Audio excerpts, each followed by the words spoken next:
So who's playing the Allman Brothers? That's crazy. Hey guys, on your right is a very unique part of New York City. And it's not the easiest thing to describe, but hopefully you'll understand what I'm talking about. Battery Park City. This wasn't here 60 years ago.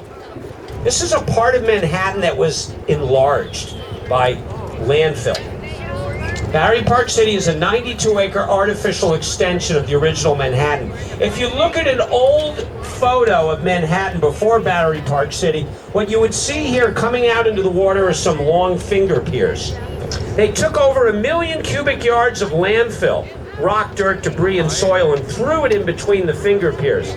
And on top of this artificial platform, they built a mix of residential and commercial property. That's what's unique about it. Most neighborhoods in New York are either one or the other. You're either in a residential neighborhood or you're in a corporate neighborhood. This is mixed. But that's part of the intention. They wanted to make this neighborhood incredibly convenient and desirable for people in the financial business and also the corporations that hire them. The World Financial Center is down here. You can see these 3 buildings with the green roofs. That's home to Merrill Lynch, Dow Jones, and American Express. But behind the World Financial Center is the World Trade Center site. This spectacular building going up on the right is the new #1 World Trade Center. When it's complete, it'll be the tallest building in North America, rising to a patriotic 1,776 feet. That's 540 meters. It'll have 104 floors. It'll offer 3 million square feet of office space, and it'll use 1 million square feet of prismatic glass, which, by the way, they're getting pretty close to finishing the glass. It'll have 70 elevators, 9 escalators, and 250,000 square feet of retail space. And it'll have a dedicated elevator that goes from the ground to the top floor in less than 90 seconds at a speed of slightly over 21 miles an hour. Who needs great adventure?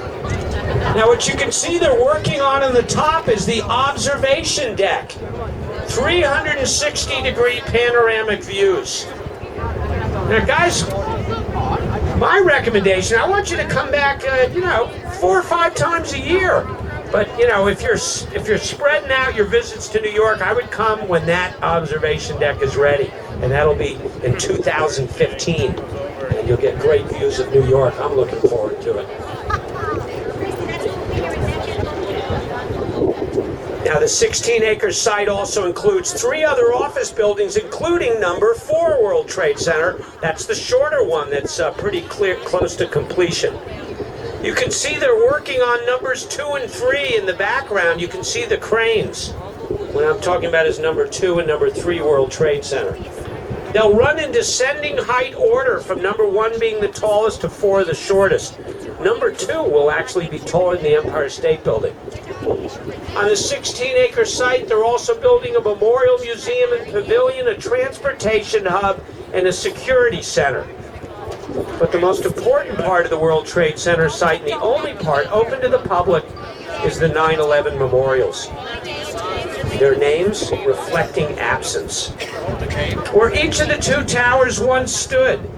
In their exact original footprint, we built 2 30-foot deep sunken waterfalls with reflecting pools at the bottom. Etched around the outside of these memorials on bronze plaques are the names of the 2,983 people who were lost on 9/11.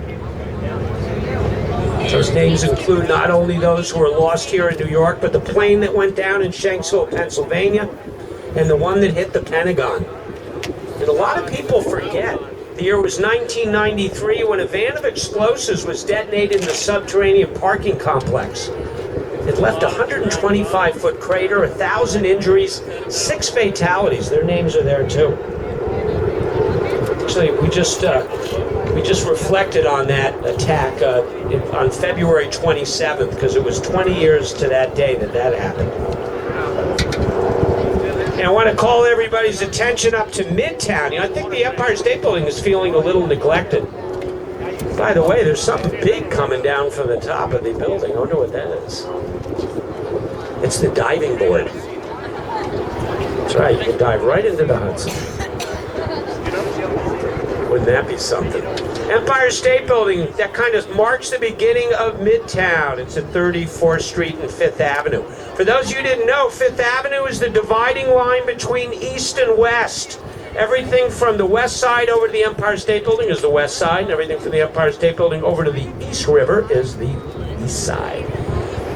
Empire State Building opened in 1931, immediately became the tallest building in the world, 102 floors, 1,250 feet of Indiana limestone and stainless steel. Opened in the middle of America's Great Depression. When it first opened, it was considerably vacant, largely unprofitable, and it almost went bankrupt. The media called it the Empty State Building. They used to send janitors up and down in elevators, turning lights on and off to make it look like it was busy. But in 1933, a movie came out that saved it from bankruptcy. It was called King Kong. They opened up an observation deck. They charged people money to go to the top. And all of a sudden, everybody wanted to go see where the big ape climbed up to, with the blonde in one hand, swatting planes out of the air with the other. That blonde, by the way, her name was Fay Ray, and when she died, they dimmed the lights for 15 minutes. Isn't that nice? And they can illuminate the top 30 floors in hundreds of different combinations of light. Now, I don't know if I have any big movie fans here, but someone was on the boat about a month ago who said, wasn't it Myrna Loy? I go, no, it was Fay Ray. That's right. Empire State Building was built in less than 14 months at a rate of almost 5 floors a week. My kitchen renovation took longer than that. Probably one of the most amazing achievements ever. It's got 1,576 steps, 6,531 windows, 2.2 million square feet of office space, 1,454 feet to the top of the spire. Came in millions of dollars under budget at $41 million. That's something that doesn't happen anymore. Okay, we're on the Hudson River. The Hudson River separates New York from New Jersey.